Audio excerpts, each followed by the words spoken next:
ये क्या होने वाला है, इसकी इंफॉर्मेशन भी हमने आपके लिए फ्लैश की। अगली खबर यह है कि भारत के ड्रोन अब मिसाइल से हमला करेंगे। ड्रोन से मिसाइल लॉन्च करने का कामयाब परीक्षण। ड्रोन से लॉन्च हुई मिसाइल ने सटीक निशाना लगाया। UAV launch precision guided missile कामयाब रही। डीआरडीओ ने ULPGM V3 का परीक्षण किया। इसको फुल फ्रेम दिखाइएगा जरा। ड्रोन से कैसे गिरती है मिसाइल और ऐसा लगता है वो नीचे आने वाली है, तभी वो बीच में ही दिशा बदलती है, रफ्तार बढ़ी। ये देखिए आप, ये ड्रोन से निकली हुई मिसाइल जैसे ही नीचे आती है फिर अपनी दिशा में वो आगे चली जाती है। सर ये होता तो पहले भी रहा है, इस तरह के ड्रोन से पहली बार हुआ? ड्रोन से पहली बार हो रहा है। अच्छा। काव वाली जो ड्रोन से होता है, ड्रोन को आप एक पर्टिकुलर जैसे एयर प्लेटफॉर्म को लेके जाते हैं, फाइटर एयरक्राफ्ट को या बॉम्बर एयरक्राफ्ट को या कोई और मल्टी रोल एयरक्राफ्ट को आप लेके जाते हैं, उसके बाद आप वहाँ से मिसाइल चलाते हैं। तो पहले आपको एक पर्टिकुलर लेवल लेना पड़ता है for the sake of range और फॉर द सेक ऑफ तो रीपर वगैरह तो मारते रहे ना इसी से, मतलब आप जो कह रहे हैं MQ-9B वगैरह, वो ये काम करते रहे हैं। अच्छा। तो हमारे पास तो नहीं था, हमने तो खरीदा है उनको। ये जो हम कर रहे हैं, ये सफल परीक्षण हुआ। इसका मतलब हम टेक ऑफ लैंडिंग अपने आप कर सकते हैं। हम ऑटोनोमसली इसको उस जगह पोजीशन करते हैं जा सकते हैं। तो किसी भी human without losing the human being, we can still penetrate the enemy defenses, go there and hit them. And ये प्रेसिशन गाइडेड मिसाइल है। अच्छा। इसका मतलब ये जा करके जब हम प्रेसिशन गाइडेड मिसाइल इस लेवल से बोलते हैं, इसका मतलब ये लेस देन 5 मीटर्स के इसका CEP होगा, सर्कुलर एरर प्रोबेबिलिटी, और मेरे ख्याल से उससे कम भी हो जाएगा। तो जब सर ये इतनी ताकत, हम इस तरीके की विशेष ताकत अगर हमारी अपनी बन गई, दिनेश आप ठीक कह रहे हैं, इसका मतलब क्या हम बढ़ रहे हैं उस तरफ जो हम कह रहे थे, inorganic soldiers, army of none, and war still goes on. ये वाली स्थिति हो रही है क्या? आगे आने वाले 10 सालों में ये स्थिति। लेकिन एक बड़ी चिंता जो इस समय कही जा रही है कि अक्टूबर तक हम अपने अगर स्क्वाड्रंस की तुलना करें पाकिस्तान के साथ, और ये समझ लें कि पाकिस्तान के साथ चाइना भी मिला हुआ है, तो हमारे लिए अपने फाइटर जेट्स की संख्या एक बड़ा कंसर्न है। क्या ये तमाम चीजें, जैसे मिसाइल के क्षेत्र में हमारे क्रांतिकारी काम या यही हमारे काम, क्या कॉम्पनसेट कर देंगे? अब आपको ऐसे देख के चलिए, अगर थोड़ा टाइम हो तो बताता हूं। हाँ, जल्दी से। हमारे पास 2 चीजें हैं। ठीक है। हम रॉकेटरी के मास्टर हैं। हाँ।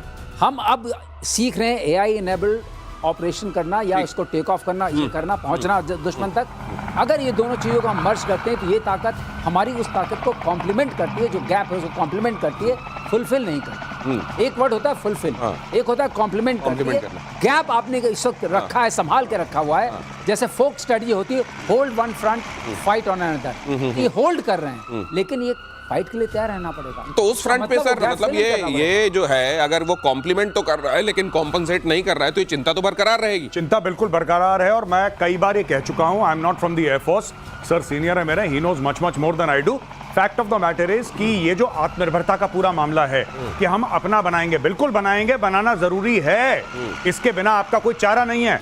लेकिन आपकी स्क्वाड्रन स्ट्रेंथ लगातार दर लगातार गिर रही है। अभी immediately what India should do is, सीधी बात है, मैं आपको बता रहा हूं, ये 112 114 का जो ये पूरा कॉन्ट्रैक्ट है, इसको छोड़िए, आप सीधा बोलिए 10 स्क्वाड्रन चाहिए आपको। अगर आपको 10 स्क्वाड्रन चाहिए तो आप खरीदिए, कहानी खत्म करिए। राफेल की खरीदनी है आपको जिसकी खरीद के खत्म करो। आप सबसे पहले गैप भरो उसका। मतलब ये कि जहां पे स्टेरॉइड की जरूरत है वहां कम से कम लॉन्ग टर्म कोई इलाज ना चले। जो चारा है आत्मनिर्भरता का, ये होना चाहिए, लेकिन बीच में बेचारा नहीं होना चाहिए। ये बीच में बेचारगी वाला आलम नहीं होना चाहिए। 25 स्क्वाड्रन पाकिस्तान, 29 हमारी, और उधर गिन लीजिए चाइना वाली, और चाइना को पाकिस्तान में जोड़ दीजिए। इसलिए हमारी ये चिंता बड़ी है। अगली खबर देखिए, 345 करोड़ में बना अमेरिकी राष्ट्रपति डोनाल्ड ट्रंप का मर्डर प्लान।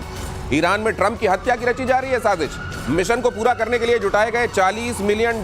खमेनेई के वरिष्ठ सलाहकार मोहम्मद जावेद लारिजानी ने ट्रंप को दी धमकी, करोड़ों मुसलमान कर सकते हैं ट्रंप के सिर पर वार। ट्रंप को लेकर कभी यह धमकी दी जाती है कि आप जब धूप ले रहे होंगे तब कोई ड्रोन आएगा और आपके नाभि पर हमला करके चला जाएगा। ये भी तक बता दें, नाभि में मारेंगे। अब यहां पर देखिए, ये क्राउड फंडिंग की तरह चंदा जमा करके ट्रंप के लिए सुपारी दी जा रही है। ये खबरें क्या बताएं राष्ट्राध्यक्षों के लिए, इस तरह की बातें, ये खबरें इस दौर में, इस जंक्चर में क्या बता रही हैं सर? बहुत बढ़िया चीज है जो ईरान ने कही है, वेरी गुड ईरान। अब होगा क्या कि क्योंकि जो ट्रंप है ना, वो बड़ा ईगोइस्टिक आदमी है। ये बात सही है, ट्रंप के बारे में सच है ये। अब ये बोल रहे हैं हम ट्रंप को मार देंगे, ट्रंप की सुपारी $40 मिलियन। उन्होंने मस्जिदों से भी अनाउंस करा कि आओ सब लोग पैसा दो, तो 5 रुपए 10 रुपए मिला मिलू के इन्होंने इकट्ठा कर लिया। अब इन्होंने एक्चुअली ट्रंप की सुपारी दे दी, और ये पहले भी हो चुका है। सलमान रश्दी नाम का जो ऑथर था, सलमान रश्दी की आंख में चाकू मारा था इतने 20 साल के बाद, 15 साल के बाद। तो ये काम शुरू हो गया है। अब ट्रंप क्या कर सकता है इसमें, ट्रम्प दिनेश भाई ये कर सकता है कि इजराइल को बोले कि ठीक है यार, मैंने तो देखो युद्ध रोकने की कोशिश करी, अब इनको नहीं समझ में आ रही, तुम देख लो तुम्हें क्या, बस हो गया, कहानी खत्म। ट्रम्प सीखेगा इजराइल से प्रीएम्पशन। ये तो गए, जो अनाउंस कर रहे हैं ये तो गए, ये तो इनका नाम आ गया रेड डायरी में, अब इनका होगा। तो ये कट्टरता देखिए किस हद तक बढ़ी, किस हद तक फैली कि अब इस तरीके से राष्ट्राध्यक्ष के लिए कहा जा रहा है और ट्रम्प इस बात को सुनकर चुपचाप नहीं बैठने वाले हैं। तो फिर आगे क्या होने वाला है? क्या वो सीज फायर वाली झंडी हटा देंगे? इसीलिए हर दिन ये बयान भी आ रहे हैं। क्या ये इसी तरह के बयान देने के बाद उनको लगता है कि अब मार पड़ेगी, इसीलिए वो बताने लगते हैं कि देखना अब इजराइल मारेगा मारेगा मारेगा, क्योंकि उनको मालूम है कि हम क्या स्टेटमेंट दे रहे हैं? क्या इसलिए ये हो रहा है? ये एक बड़ा सवाल है। अगली खबर ये है कि फिलिस्तीन को लेकर G7 देशों में दरार आ गई। फिलिस्तीन को सितंबर में मान्यता देने वाला है फ्रांस। इमैनुअल मैक्रों के फैसले को अमेरिका ने खारिज कर दिया है। इजराइल ने कहा है कि आतंकवाद को इनाम दे रहे हैं मैक्रो। अब इमैनुअल मैक्रों को अचानक आकर फिलिस्तीन को यूं रिकॉग्नाइज करने की बात क्यों कहनी पड़ी? आप जानते हैं कि यूनाइटेड नेशन सिक्योरिटी काउंसिल का परमानेंट मेंबर है फ्रांस, और ऐसे में आकर फ्रांस ये बात कह रहा है, इजराइल कह रहा है कि ये देखो इनका दिमाग घूम गया, ये फिलिस्तीन को मान्यता देने की बातें कर क्यों किया होगा इस समय? ये देखिए साहब, ऐसा है कि उसका एक सर्टेन माइंडसेट है मैक्रों का। मैं आपको सही बात बताता हूं। कैसा माइंडसेट? एक थोड़ा सा लेफ्ट टाइप का माइंडसेट है मैक्रों का, और मैक्रों को लगता है कि फिलिस्तीनियों के साथ गलत हो रहा है। अब देखिए साहब, जब जंग होती है तो गलत तो होता ही है, राइट? मैं ये नहीं कह रहा कि नहीं हुआ गलत, लेकिन इजरायलियों के साथ भी गलत हो रहा है। अब इसमें पूरी चीज है कि अपने आप को पोजीशन करना। अमेरिका से वैसे ही खटपट चल रही है फ्रांस की, सिर्फ आइडियोलॉजिकल उस पे नहीं, even on trade on tariffs America से खटपट चल रही है। सब लोग जानते हैं इस वक्त मैक्रों जो है अपने आप को पोजीशन कर रहा है ग्लोबल लीडर। मैक्रों ये बता रहा है कि एज प्रेसिडेंट ऑफ फ्रांस मैं एक यहां पे स्टेप ले रहा हूं कि I am the first one who will say that Palestine, अच्छा नॉन मुस्लिम कंट्री है भाई, मुस्लिम कंट्रीज तो कहती हैं, ओआईसी कहती है। अब इसके स्टेटमेंट पे ओआईसी के कुछ कंट्रीज का वेलकम होगा कि स्वागत है आपका। क्यों सर? नहीं, लेकिन आप जो कह रहे हैं उसमें एक और नुक्ता है जी, इसके पास मुस्लिम वोटर्स भी बहुत हैं, इसका भी ध्यान रखिए जी। अच्छा, ये वोट बैंक के लिए हो रहा है वहाँ? थोड़ा वोट बैंक। अच्छा। नहीं तो फिर सर अगर इनको ये मतलब कहीं पर जो बुरा हो रहा होता है तो एक तरफ का बुरा क्यों दिखाई देता है? अब जैसे उनके साथ जब बुरा हुआ था और इनकी पत्नी ने इनको वहां एरोप्लेन से उतरते हुए धक्का दे दिया था, पूरी दुनिया ने देखा था, तो सबने कहा था बुरा हुआ है, सबने एक सुर में कहा था। इनको एक तरफ की बुराई क्यों दिखती? तो उन्होंने मना कर दिया था, मैं धक्का तो थोड़ी नहीं दिया, वो तो मना कर गए साफ। वो वाले सीन को जब आप बात कर रहे हैं, उनका नहीं उन्होंने तो प्यार से मुझे बताया, देखो कैसे लग रहे हो, आई वाई ठीक ठाक आएगी। अच्छा। हाँ, वो मुद्दा डिफरेंट चला गया। अच्छा, ओके। मैक्रो ने उसका खंडन किया था कि मुझे थप्पड़ नहीं मारा गया।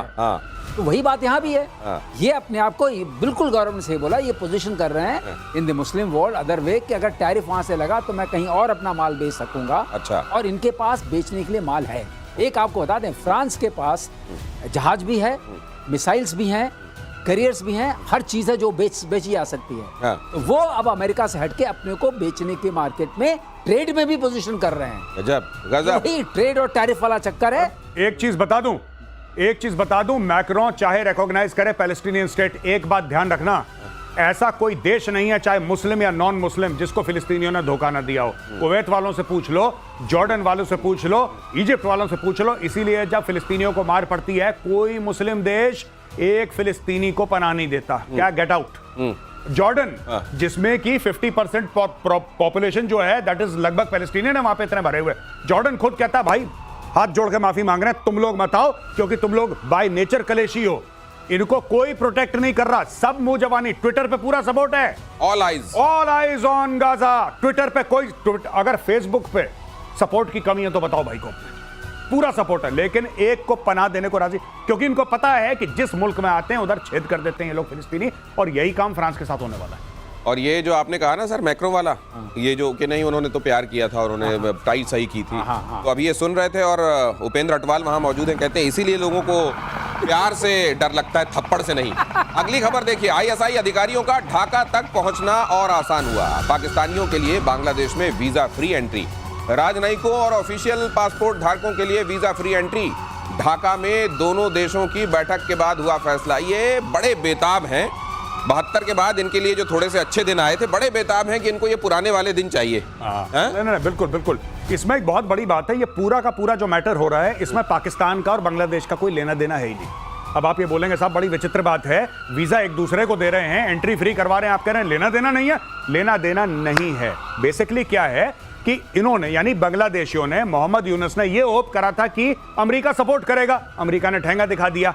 अब इन्होंने सोचा था चीन सपोर्ट करेगा, चाइना ने भी लगभग ठेंगा दिखा दिया। ज्यादा कुछ चाइना ने नहीं करा है, चाइना सिर्फ मुंह जबानी ट्विटर, फेसबुक, यही चल रहा है। अब उनको ऐसा लगता है कि अगर पाकिस्तानियों को बांग्लादेश बुलाएंगे तो भारत रिएक्ट करेगा, फिर ये प्रेशर डाल के भारत के साथ हम कोई डील कर सकते हैं, ये इनका एंड गेम है। अच्छा, तो ये आम दाम दंड भेद चल रहा है, आम भी भेजे वही आम, बिल्कुल आपने ठीक बोला, वेरी गुड दिनेश भाई, यही है। बहुत बढ़िया, बहुत बढ़िया। ये लेकिन अब अगली खबर ये बता रही है कि एक महीने से हाइफा की ऑयल रिफाइनरी में काम बंद है। ईरान ने किया था ऑयल रिफाइनरी पर अटैक, रिफाइनरी पर 3 डायरेक्ट हिट किए गए थे, आज भी ठप है ये, और इजराइल का अहम ऊर्जा केंद्र है, और इसीलिए वहां पैसे जोड़कर ट्रंप की सुपारी दी जा रही है। ये हाइफा तो सर, ये तो कम से कम पैसे नहीं होते तो तेल देके कुछ ले लेते हैं। हाइफा तो बहुत इनका, हाइफा इजराइल का बहुत बड़ा पोर्ट, हाईफाई जगह, हाँ हाइफा इनका बहुत बड़ा पोर्ट है, और वहां पर बहुत बड़ी रिफाइनरी थी।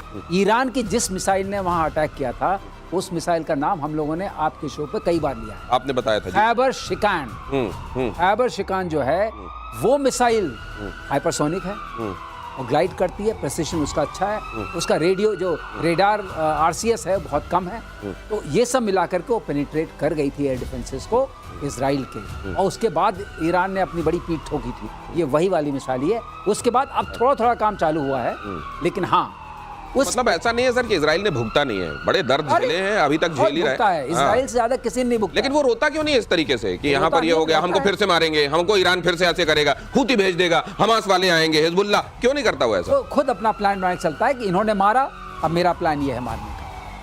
आप जो है वो प्रीएम्प्ट करता है, वो सजा देता है और प्यूनिटिव डिटरेंट रखता है। लेकिन मुझको ये लगता है कि वहां तो ये हाइफा में जो इनको करना था कर लिया मेजर साहब जी, वहां तो कई रिफाइनरियां आज भी सुलग रही हैं, कभी भी सुलगने लगती है कोई। ईरान में तो किसी भी दिन ये होने लगता है। आप बिल्कुल ठीक कह रहे हैं दिनेश भाई, इन्होंने हाइफा पे मारा। हाइफा आपको जैसे पता है वो पूरा पोर्ट जो है वो पूरा इंडियन कंट्रोल्ड है, वहां पे ईरान ने मारा। तो पहली चीज ये है कि क्या हमारे मिनिस्ट्री ऑफ एक्सटर्नल अफेयर्स ने ईरान से बात करी होगी? पक्का करी होगी, पक्का बोला होगा भाई साहब वहां पे इंडियन एसेट्स आप हमारे ऊपर क्यों कर रहे हैं बमबारी, पहली बात।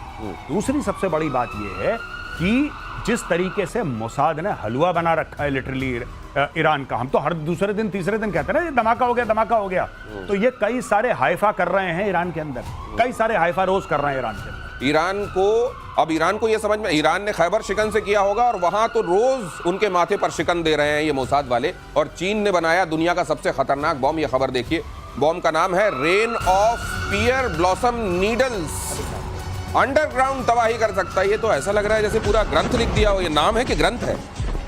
अंडरग्राउंड तबाही कर सकता है ये बॉम्ब, वातावरण में मौजूद सारी ऑक्सीजन सोख लेता। मैंने सर कई बार ये देखा है कि कई बार आप देखेगा कि कुछ जगहों के दरबान जो खड़े रहते हैं दरवाजे के पास, वो भले ही दुबले पतले हों, मूंछें बहुत बड़ी बड़ी रखते हैं, उसी तरीके से नाम बड़ा खतरनाक लग रहा है। क्या इसमें दम भी है सर उस तरह का? अब ये अगर आई डोंट नो, ये कॉम्बिनेशन हो सकता है DF-27, अच्छा, जो इनकी मिसाइल नई वाली डोंगफेंग,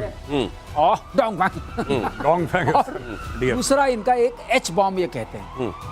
H बॉम्ब को माना जाता है कि वो कम रेडिएशन वाला बॉम्ब है, क्योंकि नॉर्मली बॉम्ब में क्या होगा कि ये पहले वो फिशन बॉम्ब्स होते हैं तो रेडिएशन होता है, इसमें क्या होता है फिशन से स्टार्ट होता है और फ्यूजन होता है। अच्छा, तो मटेरियल इसमें डिफरेंट होता है, इसमें रेडिएशन कम माना जाता है, इसको H बॉम्ब बोलते हैं। लेकिन क्षमता बहुत ज़्यादा होती है। तो अगर DF-27 पर आपने ये वाला लगा दिया तो जहाँ जाएगा वहाँ बड़ी वो कर सकता है। लेकिन जैसे आपने बोला, मैं इनके जो ब्रोशर है और इनका जो पैम्फलेट होता है उसको देख करके किसी बात को मानने में मुझे बहुत संकोच होता है। उसमें बहुत बढ़ा चढ़ाकर ऐसा लगता है, लिखा रहता है ऐसा कि आप अगर पढ़ेंगे, टेक्निकली पढ़ेंगे, ये तो कह रहे हैं कि मदर ऑफ ऑल बॉम्ब है मुआब, उसका बेसिकली जवाब है ये। उसका आंसर है, एक फादर ऑफ ऑल बॉम्ब्स है, एक मदर ऑफ ऑल बॉम्ब्स है। Father of all bombs Russia के पास है, मदर ऑफ ऑल बॉम्ब्स जो है अमेरिका के। ये इन्होंने ताऊ ऑफ ऑल बॉम्ब बना लिया क्या? पता नहीं, ग्रैंडफादर बनाया इन्होंने, ग्रैंडफादर बनाया। पर वही बात है जो सर कह रहे हैं ना, I agree with sir 100%। Chinese ऐसी बात कर लेते हैं जैसे J-35 इनका फाइटर है, किसी ने नहीं देखा, ज्यादा दूर से देखा है उसको, दूर से खड़ा है एयर शो में, इतनी दूर खड़ा है 1 किलोमीटर दूरबीन से देखना जरा, हाँ ये दिख रहा है J-35, हाँ ये चाइना का बस। और ब्रोशर जो है, ब्रोशर में ऐसा लिखा है ये उड़ता है तो पता ही नहीं लगता उड़ा है कि नहीं उड़ा, ये बम गिराता है तो पता ही नहीं लगता बम गिरा है कि नहीं गिरा, ये पता नहीं ऐसा कर देता है तो वैसा। इतनी अलिफ लैला की कहानियां बना दी कि दुनिया कन्विंस हो गई। अब इसके बारे में पाइन नीडल्स, क्या मुझे तो नाम ही याद नहीं सर, क्या नाम है इसका? पाइन नीडल मुझे भी नहीं, ये इन्होंने